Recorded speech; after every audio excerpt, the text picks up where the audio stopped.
Good morning everybody, wherever you are in the world. Today I'm having a conversation with my mother about the menopause and how it affected her. So Ursula, tell me a little bit about when you knew that you'd hit the menopause and what your symptoms were. Well, they weren't that vivid, purely because they put me on HRT before I hit the menopause. So I was only about 43, 44. Right. And what were your symptoms during that time? Why did they do that? Because I had a sort of continual bleeding, so that was a way of controlling it, and it worked. So I didn't. Then I kept it under control with HRT for a long time, and then there was all these scares about breast cancer, blah blah blah. So they stopped it when I came to France, and then, but then a couple of years later I went back on it because the hot flushes were just unbearable. So when were you put on it? You put on it in the, what was the time of the 80s, was it when it hit you? 89. So it was 89. So they put you on HRT immediately once the symptoms were worse. Okay. Did they try and suggest foods or herbs or anything like that? No, nothing. So in those days it was very much unlike nowadays, where we do look at foods that we can adjust. We do look at herbs that we can use to ease the menopause. In the 80s or the late 80s, things were very, very different. So we looked at medication to really help menopause symptoms. So therefore, when you came off it, underneath the medication, the menopause is still continuing. Yes. So we had the breast cancer scares, I presume, in the 90s. That's right. And you were taken off. Yeah, I was taken off and then went back on it in a couple of years later. Because the symptoms were... Oh, unpleasant, isn't it? Yeah. Okay. But, hot flushes all the time. And what about joints? Did you get joint pain with it, or reflux, anything like that? No, I didn't actually. No. Okay. No. Nothing. It was just the uncomfortable feeling that you... all of a sudden. It was horrible. I know. Okay. So you weren't even in the 90s. Nobody suggested any foods or exercise specifically. So what do they do now then? Well, nowadays you have a whole range of different foods you can take out of your diet and put into your diet. You also, there's exercise-based advice that they will give you as to how to increase your muscle mass, lessen the strain on the joints, because with the menopause comes a lot of joint pain. Now, everyone's symptoms are really different, so it is an individual case. So you would suggest that if somebody had joint pain, you'd look at their weight. The more weight you have, the more stress on the joints. If somebody have excess hot sweats, we'd look at alcohol, sugar intake, you look at caffeine, and we try and take this out first. We'll try and do it naturally as much as we can.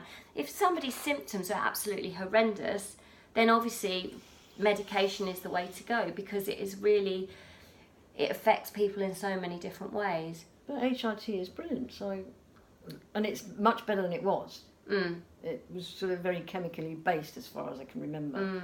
And then they went on to more herbal HRT, which was much better. So ladies, what we're saying is, if your symptoms are horrendous, the first thing to start to do is to look at your nutrition. Try and alter it as much as you can. If the symptoms still continue, think about the exercise that you're doing and maybe your lifestyle. So stress is a huge part in the menopause. So by alleviating stress, trying to relax a little bit, and in this day and age it's really hard to do. Everybody's busy, you've got families to run. That's true. So that doesn't help. So by alleviating stress, you'll find that your symptoms can be reduced. However, that doesn't work for everybody. So what Mum is saying effectively is she had to go onto HRT because she just found that was the only way to minimise the symptoms. So when you were on HRT, did you still have the symptoms underlying? Could you still feel them coming on, or did it completely gone? It was gone. It was gone. Okay. What happens these days? You can feel it underneath? Do you still get hot flushes? Sometimes you can feel it underneath. The way that it works is that when you go to the doctor, they will put you on HRT, and they will say that you have to come into for a check every 3 months. It depends on what your GP thinks of it. We didn't do that. I had no checks. Oh, you didn't have any checks? They're quite stringent nowadays. So every 3 months you would have to go in, have a check. They would basically question you about if you had any symptoms, how are your periods. They go through everything. They click off a chart on the computer screen. So everything's monitored quite carefully. They won't put you on HRT if there's any history of breast cancer at all. So that's that would be, so if you had breast cancer symptoms at all, or if you'd suffered from breast cancer, then I couldn't go on HRT. So the doctors are very, very careful about it.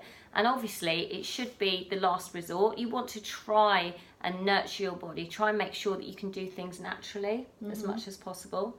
And then the symptoms continue. When you take HRT, this is quite interesting, the symptoms continue, but they're minimalised. That's right. So they'll take you off HRT after about 5 years to check as to how your symptoms are, which is what happened to you, wasn't it? So then the symptoms came back quite badly. Yes. And the doctor put you on a more herbal remedy, correct? Yeah, but still HRT, but a different type. So when did you actually come out the other end? How long did your menopause go on for? Well, 2010, I suppose. 2010. Okay. So what was it, a good 20 years? Or so? Yeah, but then I still get hot flashes. Do you really? I do, yeah, sometimes. It's quite uncomfortable. Okay. So it's interesting that it's still... Yeah, ladies, it keeps going.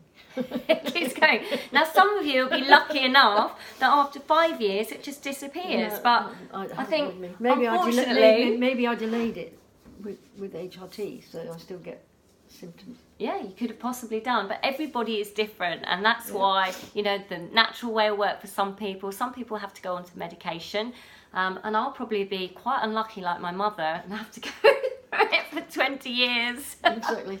But we have to look on the bright side. Let's look at our exercise, look about what foods we're eating, and look at your lifestyle, look at the stress that you put yourself under, and give yourself a little bit of a break. You know, have a nice hot bath with some clary sage and some beautiful herbs in it. It makes a difference. Slowing your body down a little bit. Anyway, thanks for your information there, Mum. It's a pleasure. Yeah. Okay, a bit muddled, but a pleasure. Bye, guys.